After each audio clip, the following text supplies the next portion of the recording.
नमस्कार, आपके साथ मैं हूं सुरभि शर्मा। बड़ी खबर, अब से थोड़ी देर बाद राजस्थान के मुख्यमंत्री अशोक गहलोत के घर पर कैबिनेट की मीटिंग शुरू होने वाली है। इस मीटिंग में सरकार चलाने की अगली रणनीति पर बात होगी। गहलोत जैसा महीनों से चाहते थे अब हो चुका है। सचिन पायलट कांग्रेस से बाहर कर दिए गए हैं। मेहनत और पसीने से कांग्रेस को सत्ता तक लाने वाले सचिन पायलट का अगला गेम प्लान क्या होगा? क्या सचिन खेमा चुप बैठेगा?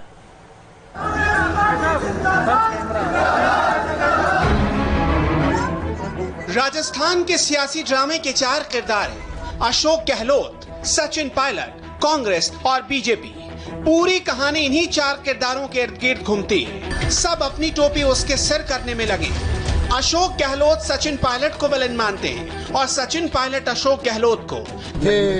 पायलट साहब, उनके हाथ में कुछ नहीं वहाँ पर। वो तो खुद ही वहाँ पे पूरी कुनबा जो है वो बीजेपी के हाथों में खेल रहे हैं।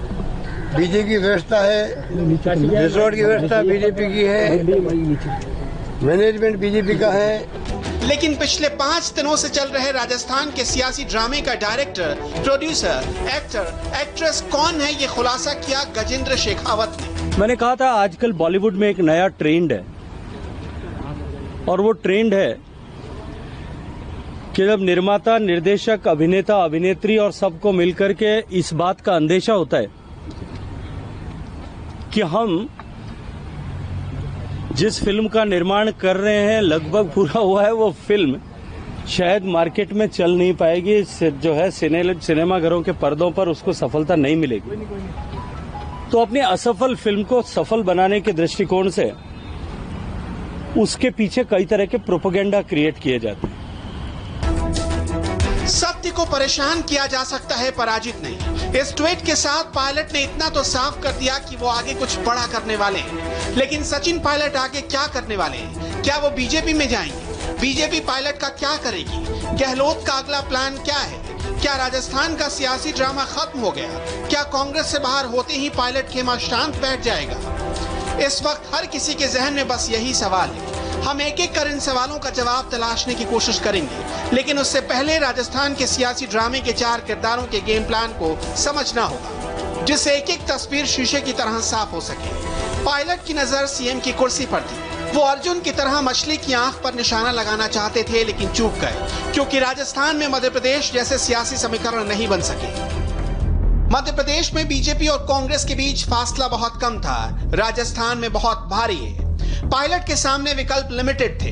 पहला, या तो कांग्रेस के आधे से ज्यादा विधायक पार्टी छोड़कर बीजेपी में चले जाते और गहलोत सरकार गिर जाती। दूसरा कि पायलट के नेतृत्व में कम से कम 36 विधायक विधानसभा की सदस्यता से इस्तीफा दे देते और ऐसे में विधानसभा के भीतर बीजेपी सबसे बड़ी पार्टी बन जाती और निर्दलीय साथ देते तो वो सरकार भी बना लेती। तीसरा कि पार्टी से खुद पायलट इस्तीफा देकर बीजेपी ज्वाइन कर लेते। पायलट के लिए तीनों में से किसी भी विकल्प को चुनना आसान नहीं था, इसलिए वो राजस्थान के ज्योतिरादित्य सिंधिया नहीं बन पाए। अगर बीजेपी की सरकार बन भी जाती तो पायलट सीएम बन पाते, इसकी गारंटी ना के बराबर थी, क्योंकि राजस्थान में वसुंधरा राजे सरीखे बड़े चेहरे सामने थे।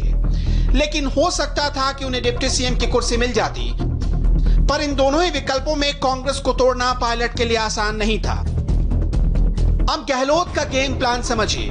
पूरा राजस्थान जानता है कि गहलोत और पायलट के बीच नहीं बनती। गहलोत का गेम प्लान था विधायकों को एकजुट रखना और उन्हें क्लियर मैसेज देना कि अभी पार्टी में उनका ही दौर चलता है। गहलोत ने अपनी पार्टी के भीतर सबसे बड़े राइवल सचिन पायलट को बड़ी आसानी से साइड लगा दिया, जिसकी वो कई महीनों से कोशिश कर रहे थे। गहलोत ने यह काम कैसे किया, संवाददाता मनीष भट्टाचार्य से समझिए। गहलोत सरकार बनने के बाद ही सचिन पायलट को ये लगने लगा था कि उनका कद कैबिनेट मंत्री से ज्यादा नहीं है। इतना ही नहीं, विधानसभा में जिस गेट से अशोक गहलोत और विधानसभा अध्यक्ष की एंट्री होती थी, उस गेट से प्रवेश करने पर भी सचिन पायलट पर पाबंदी लगा दी गई। गाहे बगाहे मुख्यमंत्री अशोक गहलोत सचिन पायलट पर निशाना साधकर बयानबाजी करते थे। सचिन पायलट के तमाम आदेशों और तमाम ट्रांसफर पोस्टिंग ऑर्डर्स पर भी कई हद तक के पाबंदी लगा दी गई थी। यानी गहलोत के बाद तीसरा किरदार है कांग्रेस पार्टी खुद। कांग्रेस को राजस्थान में सत्ता तक लाने में पायलट ने किस लेवल तक मेहनत की, ये राजस्थान कांग्रेस का एक एक कार्यकर्ता जानता है। लेकिन कांग्रेस और गहलोत ने चुन चुनकर पायलट के लोगों को किनारा कर दिया। कांग्रेस मानती है कि जो लोग 10 जनपद के वफादार हैं, वही असली सिपहसालार हैं। वो चाहती है कि 10 जनपद से लिखे स्क्रिप्ट पर हर किरदार कठपुतली की तरह नाचता रहे। उसे नेता नहीं, एक ऐसा वफादार चाहिए जो पार्टी से ज्यादा गांधी परिवार के लिए समर्पित हो। सचिन पायलट और उनका खेमा इस खाके में फिट नहीं बैठ सका। श्री सचिन पायलट जी को उप मुख्यमंत्री और मंत्री पद के भार से फौरी तौर से मुक्त किया जाता है। कांग्रेस की सरकार व्यक्तियों पर नहीं टिकी, कांग्रेस की सरकार नीति और सिद्धांतों पर टिकी है। कांग्रेस की सरकार राजस्थान की जनता के जनमत पर टिकी है। कांग्रेस की सरकार राजस्थान की जनता के सेवा के संकल्प पर टिकी है। चौथा किरदार है बीजेपी, जो पहले से दूर बैठकर पूरे खेल को देखती रही। बीजेपी को शायद लगा कि सिंधिया की तरह पायलट भी पार्टी तोड़ लेंगे, लेकिन ऐसा नहीं हुआ। पायलट जी का क्या बीजेपी में स्वागत कर रहे हैं आप लोग? देखो, मैं सोचता हूँ इस बारे में अभी तक न तो उन्होंने कोई प्रस्ताव रखा, न हमारे पास कोई विचाराधीन प्रस्ताव है। जब कोई विषय आएगा तब हम लोग सामूहिक बैठ के निर्णय करते हैं। कोई अकेला गुलाबचंद कटारिया निर्णय नहीं करता है। आगे की क्या रणनीति रहेगी? आगे की रणनीति, अब दोनों का कुंबा टूट चुका है। अब इस कुंबे के बाद में किसका पास क्या है, क्या नहीं है, कितनी किसके पास शक्ति है, इसका धीरे धीरे प्रकटीकरण होगा और उसका सही प्रकटीकरण तो विधानसभा में होगा। उसके बाद ही आगे की सारी रणनीति बनेगी। पायलट का पता बदल चुका है, उनके ट्विटर अकाउंट का बायो भी बदल चुका है। पहले जहां कांग्रेस और डिप्टी सीएम राजस्थान लिखा होता था, अब उसमें लिखा है टोंक से विधायक, आईटी, दूरसंचार और कॉर्पोरेट मामलों के पूर्व मंत्री, भारत सरकार, कमीशन अधिकारी, प्रादेशिक सेना। कांग्रेस का कहीं कोई जिक्र नहीं। पता बदलते ही बीजेपी की ओर से पायलट को ग्रीन सिग्नल मिलने लगे। और ये अब से थोड़ी देर पहले की आप तस्वीरें देख रहे हैं फेयरमाउंट रिजॉर्ट की, जहां राजस्थान के मुख्यमंत्री अशोक गहलोत अपने साथी मंत्रियों के साथ होटल से बाहर निकले हैं। बड़ी बात यह है कि होटल से विधायकों के साथ बस में बैठकर निकले हैं सीएम गहलोत, और उसी कॉन्वॉय की, उसी काफिले की ये तस्वीर आप देख रहे हैं। सीएम गहलोत कुछ ही देर में कैबिनेट की बैठक में शामिल होंगे। शाम 7:30 बजे का वक्त है जब सीएम आवास पर कैबिनेट की ये बैठक बुलाई गई है। हालांकि 8 बजे मंत्रिपरिषद की भी बैठक है और आगे की रणनीति तय होगी। लेकिन ये तस्वीरें बस में बैठकर अपने साथियों के साथ फेयरमाउंट रिजॉर्ट से निकलते हुए सीएम अशोक गहलोत कैबिनेट की थोड़ी ही देर में बैठक होने वाली है सीएम आवास पर।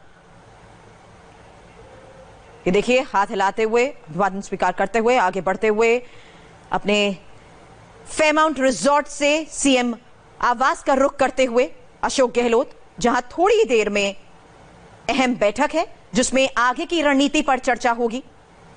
कैबिनेट की यह बैठक होने वाली है अब से थोड़ी ही देर बाद। सीएम आवास पर फेयरमाउंट रिजॉर्ट से निकलते हुए ये तस्वीरें सामने आई हैं। हालांकि फेयरमाउंट रिजॉर्ट से निकलते वक्त हाथ वेव करते हुए सीएम गहलोत नजर आए और विधायकों के साथ बस में मौजूद हैं अशोक गहलोत इस वक्त। ये देखिए, विधायकों के साथ बस में सीएम आवास के लिए रवाना हुए हैं। मौजूद हूँ फेयरमाउंट रिजॉर्ट पर और पीछे मैं दृश्य आप देख सकते हैं, ये बस पूरी भर करके जा रही है। आगे अशोक गहलोत बैठे हुए हैं मुख्यमंत्री, और ये सभी लोग अब रिजॉर्ट छोड़ जा रहे हैं। पीछे सभी विधायक हैं जो कि अब रिजॉर्ट से बाहर निकल रहे हैं, हाथ हिलाते हुए आप देख रहे हैं, वेव कर रहे हैं। और ये सभी वो विधायक जो लोग पिछले 2 दिनों से यहाँ पर रिजॉर्ट पे थे, और ये लोग अब हाथ वेव करते हुए जा रहे हैं। ये कैवलकेड पूरी आप देख सकते हैं, ये सीएम की कैवलकेड है जो वापस अशोक गहलोत के साथ जा रही है, और सभी विधायकों के साथ अशोक गहलोत खुद बस में सवार है। और ये सभी लोग संभवतः जो कैबिनेट की मीटिंग हो रही है वहां जा रहे हैं। यानी कि जो ये किस्सा था रिजॉर्ट का, वो अब लगभग अब खत्म हो चुका है और यहां से अब रवानगी होते हुए आप देख रहे हैं। कैमरा पर्सन जहां शर्मा के साथ सौरभ श्रीवास्तव, इंडिया टीवी, जयपुर।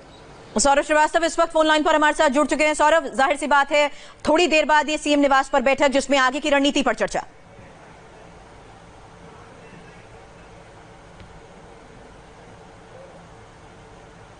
सौरभ, आपको मेरी आवाज मिल रही है?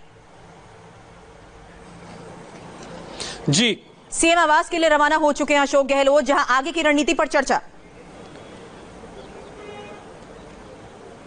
जी बिल्कुल सुरभि, आप सही कह रहे हैं कि गहलोत यहां से निकल चुके हैं। बड़ी बात यह है कि जो कैवलकेड जा रहा था उनकी जो गाड़ियां थी उसमें वो सवार नहीं थे, बल्कि उस बस में सवार थे जिसमें और भी वहां पर मंत्री जो बैठे हुए थे, और कयास ये भी लगाया जा रहा है कि कुछ विधायक भी उसमें बैठे हुए थे और जो राज्य मंत्री वो भी थे। जबकि ये कैबिनेट मीटिंग है, वहां पर राज्य मंत्री जाने का कोई औचित्य नहीं है, लेकिन सभी को वो साथ यहां से ले गए हैं। कुछ ना कुछ संकेत जरूर दिए जा रहे हैं और खुद वो जब बस की आगे वाली कुर्सी पर बैठे हुए थे, आगे वाली सीट पर बैठे हुए थे और पूरे बाकायदे वेव करते हुए गए हैं। उनके चेहरे पर वो खुशी नजर आ रही थी और विक्ट्री का साइन भी उन्होंने दिखाया, बल्कि पूरे विजुअल में हमारे आप देख सकते हैं विक्ट्री का साइन दिखाया। यानी कि हम ये साफ देख सकते हैं कि जो 109 का जो एक आंकड़ा वो एक तरीके से प्रेजेंट कर रहे थे, वो कहीं ना कहीं उनके चेहरे पे वो झलक रही थी, वो तस्वीर उनके चेहरे पे दिखाई दे रही थी। और अब जो वो कैबिनेट मीटिंग में गए हैं तो कयास यहां के लोग ये जरूर कह रहे हैं, सूत्र ये कह रहे हैं, ये कैबिनेट मीटिंग एक बहाना है और पूरी तरीके से और लोगों को, यानी कि यहाँ की जो मंत्रिमंडल का विस्तार है वो भी किया जा सकता है। इसीलिए कुछ राज्य मंत्रियों को भी ले गए और कुछ साथ में विधायकों को भी यहां से वो अपने साथ बैठा करके बस में ले गए हैं। बिल्कुल, और इसीलिए बस में वो खुद मौजूद रहे, अलग गाड़ी में अपने निवास के लिए रवाना नहीं हुए, क्योंकि विधायकों का ये साथ इस वक्त में उनके लिए कितना जरूरी है ये उनके चेहरे से भी नजर आ रहा है और विक्ट्री साइन दिखाते हुए आगे बढ़ते गए। जी बिल्कुल सुरभि। अब आगे जो मंत्रिपरिषद की भी बैठक होने वाली है उसमें उसको लेकर भी स्थिति थोड़ी देर में साफ हो जाएगी कि आगे किसे क्या जिम्मेदारी सौंपी जाएगी।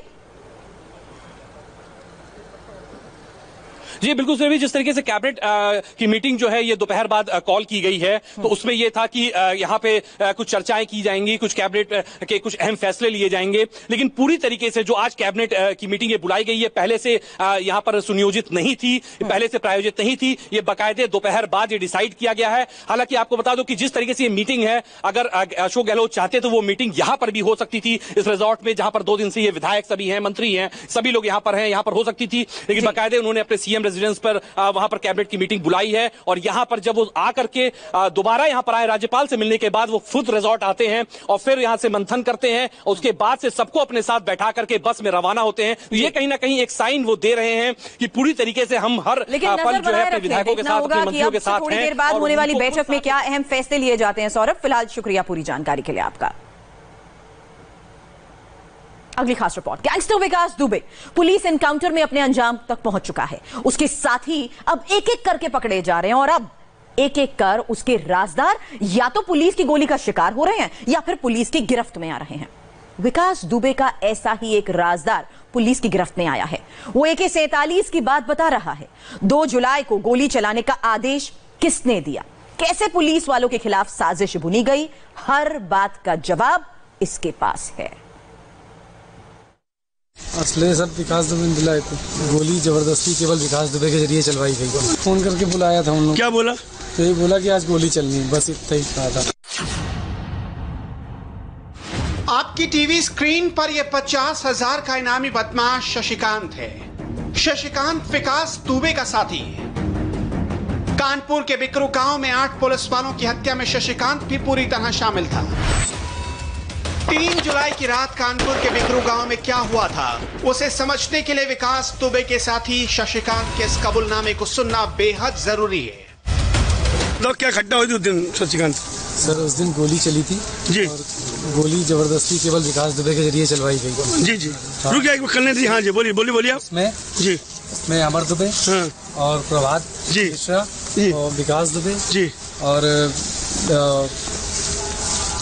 बोले दिए जी जी बउआ जी और अतुल दुबे जी और मेरे पापा जी जो शामिल थे, जो कि पुलिस मुठभेड़ में मारे गए जी। और हम लोगों को दबाव बना करके ये कहा गया कि अगर तुम गोली नहीं चलाओ तो तुम्हें मार डालेंगे। शशिकांत का यह कबूलनामा बताने के लिए काफी है कि विकास दुबे के सिर पर किस कदर खून सवार था। उसने फोन करके अपने साथियों को इकट्ठा किया था। किन किन लोगों ने गोली चलाई थी बताओ? सर बहुत थे। कौन बताओ? लालू बड्डे थे, शिवम था, हम थे और हीरू थे और अखिलेश मिश्रा थे, राजेंद्र थे, प्रभात था और अमर था। जो आने के लिए राजी नहीं हुए उन्हें विकास दुबे ने जान से मारने की धमकी दी थी। घटना की शुरू कैसे हुई थी ये बताओ पूरी? जैसे सूचना आई विकास दुबे ने कहा, तुम लोग बुलाया, कैसे बुलाया, क्या बुलाया था? फोन करके बुलाया था उन लोग। क्या बोला? तो ये बोला कि आज गोली चलनी, बस इतना ही कहा था और कुछ नहीं कहा था। इधर विकास दुबे ने अपने साथियों को इकट्ठा किया और फिर जब पुलिस टीम विकास दुबे को गिरफ्तार करने पहुंची तो किलेनुमा उसके घर में गोलियों की बौछार होने लगी। विकास दुबे के कुछ वर्दीधारी साथियों ने भी अपने ही महकमे की मुखबिरी कर दी थी और उसे वहां से भाग जाने के लिए कहा था। यानी विकास दुबे को पहले से पता था कि पुलिस टीम में कितने लोग हैं, किस वक्त आने वाले हैं, इसलिए उसने पहले ही पुलिस को सबक सिखाने का प्लान बना लिया था। कैसे मालूम था पुलिस आ रही है? पुलिस द्वारा सूचना दी गई थी। अच्छा, क्या सूचना आई थी? पुलिस द्वारा सूचना ये आई थी कि जाओ। हाँ, बात कर। हाँ, बोलिए बात बोलिए। तो पुलिस द्वारा सूचना ये आई थी कि उनको मारना है। अच्छा। हाँ, पुलिस वालों को। खुद शशिकांत के आंगन में कई पुलिस वालों को गोलियों से छलनी किया गया था। तुम्हारे आंगन में कितने लोग हत्या हुई थी? हमारे आंगन में 3 लोगों की। कौन? आंगन में सीओ साहब। हाँ। और बाहर दरवाजे पे दरोगा, 2 दरोगा। अच्छा, तुम लोगों ने गेट क्यों नहीं खोला जब दरोगा जी वहाँ मदद मांग रहे थे? सर, हम लोगों ने गेट इसलिए नहीं खोला कि हम लोगों को मार दें। नहीं, गोली तुम लोग छत से चला रहे थे? जी। पुलिस टीम को रोकने के लिए जेसीबी से रास्ता रोका हुआ था। फिर अचानक छतों पर मौजूद विकास दुबे के साथियों ने पुलिस टीम पर हमला बोल दिया, जिसमें CO Devendra Kumar, 3 sub inspector समेत 8 पुलिस वालों की मौत हो गई थी और 7 पुलिस वाले जख्मी हुए थे। पुलिस वालों की हत्या के बाद उनके शवों के साथ किस तरह बर्बरता की गई थी, खुद शशिकांत से सुन लीजिए। तुम्हारे सीओ साहब पैर किसने काटा था? सीओ साहब का पैर बबुआ ने काटा था। अच्छा, गोली किसने मारी थी?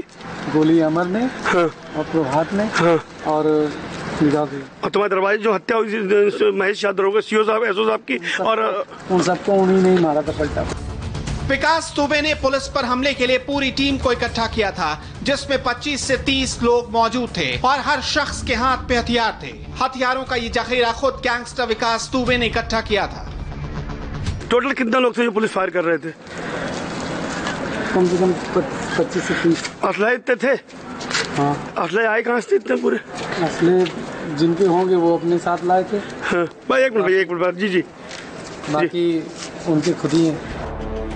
शशिकांत के बयानों से साफ है कि हिस्ट्री शीटर विकास दुबे का मकसद पुलिस वालों में खौफ भरना था। हत्या की उस रात पुलिस वालों से हथियार भी लूटे गए थे।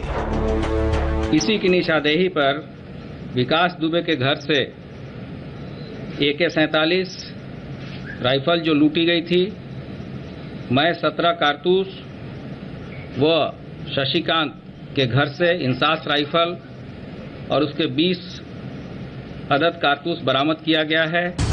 विकास दुबे का एनकाउंटर हो चुका है और अब एक एक करके उसके साथियों को गिरफ्तार किया जा रहा है।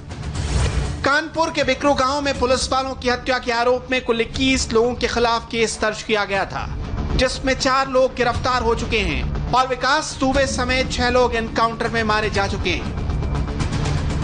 विकास दुबे ने अपराध की बदौलत लोगों में खौफ फैलाया था, लेकिन अब जबकि वो एनकाउंटर में मारा जा चुका है तो पुलिस एक एक करके उसके साथियों को गिरफ्तार कर रही है और विकास को लेकर दफन राज खुलते जा रहे हैं। कोरोना से जूझ रही मुंबई पर आसमान से भी आफत बरस रही है। मुंबई पर दोहरी मार, देखिए ब्रेक के बाद।